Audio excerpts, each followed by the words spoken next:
I read 9 books in September, and I'm gonna tell you about them all and tell you how I felt about them and what I rated them. Also, do you like all my VIP lanyards in the back? Very fucking important. Okay, anyway, so this is like an okay reading month. I had like a couple 2 stars, a couple 5 stars, mostly 4 stars. So in August, after I got off of tour, as we call it, I was in a reading slump because all I cared about was the Driver era, and that's all I wanted to think about. Everything I was picking up, I just did not like. Like, even if it was a good book, I just wasn't into it, and I finally got out of that this month. I started this book on like August 30th, I think, and I finished it on like the 2nd or 4th of September, something like that. So it's the roughest draft. So the reason I was so excited about this, I had it for like 2 months and then I finally got to it, is because apparently these 2 authors are married and they like co-write books. And then this book is about these people who like co-write books and then they like, you know, fall in love or whatever. But it just did not do it for me. I gave this 2 stars.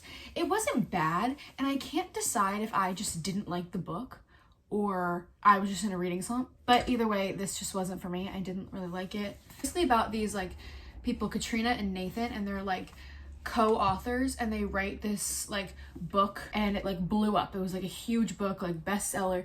And then something happened between them and they didn't speak for like, I don't even remember how many years it was. And she like gave up writing altogether. But their like agents or whatever make them work together again because they still have 1 book left in their contract and they both need like help. So they basically try to write this book together, but they like hate each other. But like they used to hate each other, but they obviously don't hate each other. It's a whole thing. It was sort of like like friends to enemies to strangers to lovers. It just was kind of boring, honestly. It just didn't really do it for me. And I was so excited about it too. But I think I just overhyped it in my head and I was just bored. So I wouldn't really recommend this, but everybody else loves it. Okay, so then I went on to this cute one. This is like a YA. It's literally Wattpad published. And I really wanted something like football related because it's September and like fall starting, you know? So I was in Barnes and I just saw this one. It's called The Upside of Falling by Alex Light. It was cute. I gave it 4 stars. It was like very much, it sort of reminded me of like the cheat sheet, if the cheat sheet was like YA and like in high school, you know? But it's basically this girl, she like doesn't believe in true love for some reason. Her ex-best friend like teases her for like not having a boyfriend ever. And so she basically starts fake dating the captain. He like comes up behind her when he hears her friend being rude to her, like pretends to be her boyfriend, and then they end up fake dating and then, you know, falling in love. Fake dating might be my favorite trope. It's just so good. I gave this 4 stars. It was really cute. I read this in like, I think I read it all in one day. I really liked it. I would recommend it if you are in the mood for like a really easy YA kind of book. Okay, so if you know anything about me, you know that the Off-Campus and Briar U series is probably my favorite thing to ever exist in the universe, like besides Ross Lynch. I read The Legacy. I finished the Off-Campus series. So basically it follows the hockey team at Briar. It follows the friend group and like roommates of Garrett Graham, John Logan, Dean DeLaurentis, and John Tucker. So it follows them and their girlfriends, Hannah, Grace, Allie, and Sabrina. Okay? They each have their own book. So this, The Legacy, is like an epilogue novel kind of. It's 5, I think, years later. They're all like out of high school, and basically the premise of it is that there's a wedding, a proposal, an elopement, and a surprise pregnancy, and then you find out which is which, and it follows them 5 years later. I gave this 4 stars only because it's basically all them fighting and then like they make up in the end. It wasn't as good as their individual books for me, so I gave it 4 stars. I think my favorites, okay, my favorite off-campus couple is Dean and Allie. All Day, Any Day. It was cute. Like Logan and Grace's was definitely just like the cutest. Like I was like, aw. I literally ate this up, but I gave it 4 stars just because I felt like they weren't as good as their individual books. But I still love it, and I would read it over and over again. I'm so excited to talk about this one. I'm gonna preface it by saying this might be the weirdest book I've ever read in my life. And it's so hyped up too. It's The House Across the Lake by Riley Sager. Haley Pham, who I trust her opinion, read this and she gave it 5 stars. She was like, this is so good. So it's about this woman, I don't even remember her name, to be honest with you. Casey, she's an actress, but her husband dies. She becomes an alcoholic and she's like really struggling to like cope with her husband's death. And basically this other famous couple move in across the lake, and their house is made out of glass, and she has these binoculars that her husband used to use, and she's spying on them from across the lake. The wife goes missing, so she takes it upon herself to like solve this woman's missing persons case, and like the husband gets all, you know, weird about it. And like it starts off kind of slow for me. I like wasn't really into it, but then it started to pick up. There were like a couple little reveals, but then they got to what actually happened, and I was like, what the fuck? This is kind of a spoiler, but it took this like weird paranormal turn, and like it wasn't like a good paranormal turn either. Like it just like, it made no sense. It was just so weird. Like I don't even know how to explain this without spoiling the whole thing. Basically what I'm saying is, if you don't like paranormal stuff and you're looking for like a true crime book, do not read this. Like I gave it 2 stars because I was like, this is not normal. If you've read this, please tell me you feel the same way. So The Spanish Love Deception is one of my favorite books ever. And so when Elena Armas came out with The American Roommate Experiment, I was so excited. So I got it and I read it and I actually really liked it. This book is basically about this girl who, it's Lena from Spanish Love Deception. It's her best friend Rosie.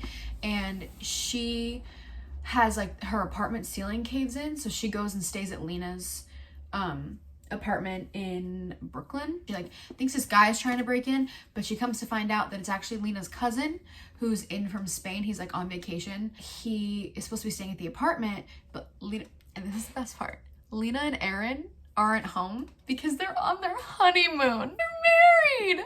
I loved that. They agree to share the apartment. It's not fake dating, but it's kind of is. Like she is an author and she's like struggling with inspiration. So Lena tells her maybe you should like date and try to find some inspiration. So he volunteers to like go on dates with her. They go on 4 fake dates, but they're not really fake dating. They're just fake dates. Really cute and I liked it, but The Spanish Love Deception is better. So this is great, but also extremely upsetting for me. I read all of Briar U. I just finished The Dare last night and I am heartbroken because I will never read this series for the first time again. Here we go. So let's start with The Chase. I really liked this for a few reasons. And this one is one I was the most excited about because it's about Summer, which is Dean's sister. And I had heard some things on TikTok, so I knew he was in it at least once. In The Score, which is Dean's book, you see Summer and she sees Fitzy for the first time. She literally says out loud, like, who's he? I want him. She's like all over him. He says something about her that like she overhears and it offends her. But she also gets kicked out of her sorority house, so she doesn't have anywhere to live. So Dean asks Hunter if she can move in with them, and who lives in the house is Mike Hollis, Hunter, and Fitzy. And so she moves in with them because they need a 4th roommate. And it's basically like the whole forced proximity thing. But and I don't really know what trope it is, to be honest. It's sort of just like they want each other, but like they don't at the same time. It was really good. I gave this one 5 stars. I loved Fitzy. So what can I say? I really liked it. This one's about Brenna Jensen. And if you know off campus, you know that Chad Jensen is the hockey coach, right? The head hockey coach at Briar University. Brenna Jensen is his daughter. And then there's Jake Connolly. And Jake Connolly, he's the captain of the Harvard hockey team. Harvard and Briar don't like each other. They fake date because Brenna wants to get this internship. She wants to work in like sports broadcasting. So she tries to get this internship at this like hockey like website. The guy is like misogynistic and gross. So he starts talking about Jake Connolly and she knows Jake, but they don't like each other. And this interview guy, he brings up Jake Connolly. She's like, oh, I know him. And then he's like, oh, cool. Like he goes on and on. He's like obsessed with Jake Connolly. And as she's walking out the door, she's like, he's actually my boyfriend. So she gets invited with Jake to like this dinner at the guy's house and they end up fake dating. But Jake is like super into her. So his like conditions is, I will do these fake dates with you, but for every fake date, I want a real one. It's sort of forbidden also because like her dad can't know. The hockey coach at Harvard and Jensen, the hockey coach at Briar, hate each other. They have like a history. And it's basically just so good. So I highly recommend. I gave this 5 stars. I don't know if I said that, but 5 stars. we have The Play. I really liked this one too, but not as much. I gave this one 4 stars. So this one's about Hunter. You find out in very early on in the chase that he really likes Summer. In The Risk, Briar lost to Harvard.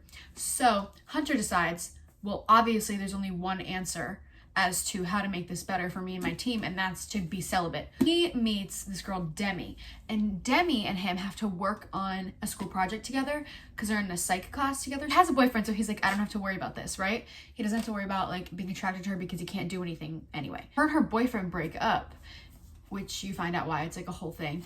And she decides she needs a rebound, and she wants her rebound to be Hunter because she's into Hunter.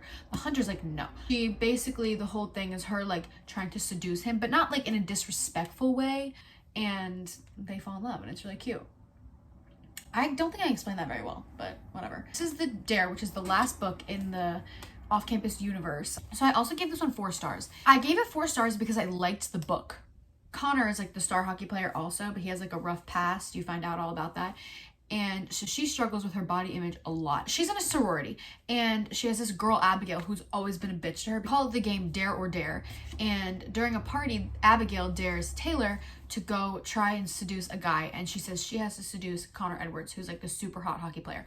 So she goes up to him and is like, I don't actually want to hook up with you. Like, can you please come in a room with me and pretend? So he's like, yeah, sure. So they go in a room, and they end up like talking all night. And eventually like, they realize that they actually really like each other, but they're just friends. But he like wants her, and she obviously wants him, but she's like afraid because she has so many like issues with herself. And he the entire time is just like trying to convince her that she's not ugly. And anyway, so they basically fake date. Right?